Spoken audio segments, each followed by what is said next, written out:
Hi, I'm Bob. Welcome back to my channel. If you're soon to be separating or retiring from the military, you're going to be going through your Services Transition Assistance Program, or TAPS. But I left the program feeling a little cheated. In this video, I'm going to talk about why the program is inadequate and ineffective, and I'm going to tell you what you should do instead to ensure you get that post-military career and salary that you want and deserve. But before we get into that, if you're a veteran or soon to be a veteran, be sure to like and subscribe to this channel. I've got a lot of great content I'm developing for veterans that you won't want to miss. Also, to help me get to know you, my viewer, better, be sure to drop a comment down below. Let me know what branch of service you're in and if you are separating or retiring from the military. Let me start the video by saying this. You don't go to TAPS because your military service cares about your transition. You go to TAPS because it is mandated by Congress. So Title II of Public Law 112-56, if you want to look it up, mandates that anyone who has served more than 180 consecutive days in the military will get separation counseling before the end of their service. Like a lot of things that Congress mandates the military do, I feel like this process was very rushed and it didn't speak to me and my experience as a veteran, and it also didn't speak to me and what my goals post-military were. Also, in the instance of my program, it was taught by someone that was contracted out by a private company. The woman that instructed the class was not a military veteran, had not worked with military veterans, had almost no association or experience with the military whatsoever, and I felt like she was very inept at training a room full of 30 some odd veterans on how to successfully transition out of the military and into a successful civilian life. She only had her own experience to speak on, which had nothing to do with the military or veterans. It's not like she was unprofessional or anything like that. I just really felt like she was the wrong person to do that type of job. No one knows what your goals and experience are more than you, so before you get out of the military, really take the time to go through your performance reports and awards and really assess where your strengths and weaknesses are. Where do you need to improve, and what shortfalls do you have that could be roadblocks to you getting that civilian career and salary that you really want? And if you don't have the skills, certification, and education to get that civilian position that you want, how long is it going to take you to get those? How much are they going to cost, and how are you going to pay for them? And a great way to find all this out is through networking. And networking is another thing that our TAPS program did a very poor job of addressing. In total, my TAPS program spent about an afternoon, so about 3 hours, actually going through how to develop meaningful networks for finding a career after your military service. You need to start networking early so you know exactly where and when to start targeting your job search. Keep your online professional profiles up to date and make sure you use language in those profiles that will make sense to people in the commercial sector. And that leads me to my next point, which is resume writing. And here's my issue with how TAPS covered resume writing. When you actually go into the real world and you start to apply for positions, there's no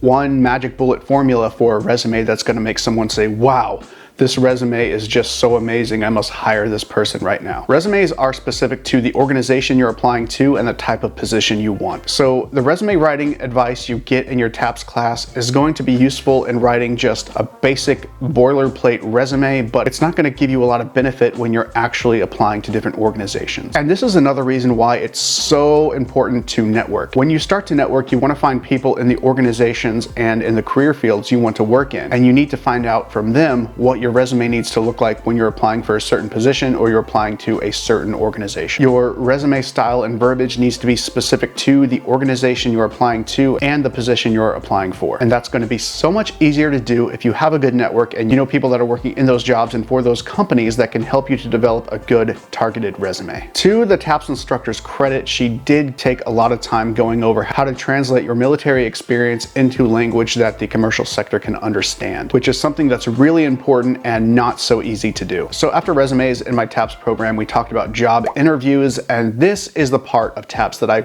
really hated. We spent almost an entire day doing this, and it was a complete waste of time. Allow me to explain. The interview practices that we did in our TAPS program were scripted. So we knew what questions we were going to get asked, and we knew approximately what answers we were supposed to give to those questions. That is never going to happen in the real world. You are not going to walk into a job interview knowing what you're going to be asked and how to answer it. So when you are going into a real interview, here's what you need to do to prepare. First thing you need to do is get a portfolio. I'm talking about something like this.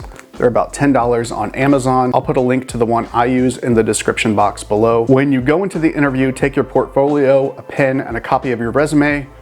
and nothing else. You will want a copy of your resume to reference in case they ask you any follow-up questions about your resume. The portfolio is so you can write down any questions you have for the person interviewing you if you're given an opportunity to do so, and also to write down any important notes that come up during your interview. Also, this is something I see all the time that kills me. When you're going to a job interview, dress conservatively, dress smartly, and dress appropriate to the position you are applying to. I see so many veterans doing things like wearing pants with cargo pockets on them, or they'll wear shirts that they don't tuck in, or they'll wear tennis shoes to a job interview. Guys, no, get some appropriate business attire, learn how to wear it, because when you go into an interview, if you want to be taken seriously as a job candidate, you need to look like you want to be taken seriously, and that needs to reflect in your physical appearance. Also, go into the job interview knowing some general information about the organization, like who their CEO is there anything currently in the business news about them, what they do primarily, and how long they've been a company. Also go in knowing as much as you can about the position you're applying for, that way you can speak intelligently about it. And don't be afraid to admit you don't know the answer to a question. If you're given a question you don't know the answer to, just say, I'll find out for you, or I'll have to research that more, something like that, and get back to you later. That's gonna be way better than giving an on-the-spot BS answer to a question. After the interview's over, be sure to send a thank you email to the person who interviewed you. It leaves a really good impression, and it's a good chance for you to answer any questions that you weren't able to answer during the interview. You'd be surprised at how many people don't do this step, and then they wonder why they're not called back for a second interview. And the last thing I'd like to talk about that TAPS did not do a good job covering are VA benefits. We only spent one day talking about VA benefits, which didn't even scratch the surface. We were given a handbook that was really cumbersome, and when I went to the VA website and tried to follow the steps that were in the handbook, like the website had changed, so the handbooks we were given were really outdated. Anyway, knowing your VA benefits is super important for that next step into your civilian life, because you don't have the military there to take care of you anymore. There are a lot of services and benefits that are offered to you being a veteran, and they vary by state, by how long you served, and what the conditions of your discharge were. So before you go into the TAPS program, go on the VA website and get registered and look for VA reps that are in your area if you're in the States, or overseas if you're separating from an overseas location, because you're not going to get a whole lot of information about it during your TAPS program. So everyone, that concludes my video. Those were my main complaints about our TAPS program. If you want to reach out to me for advice on your transition, career, education, or resume reviews, I will put links to my LinkedIn as well as my Instagram in the description box below. Thank you everyone so much for watching, and I will see you all in the next one.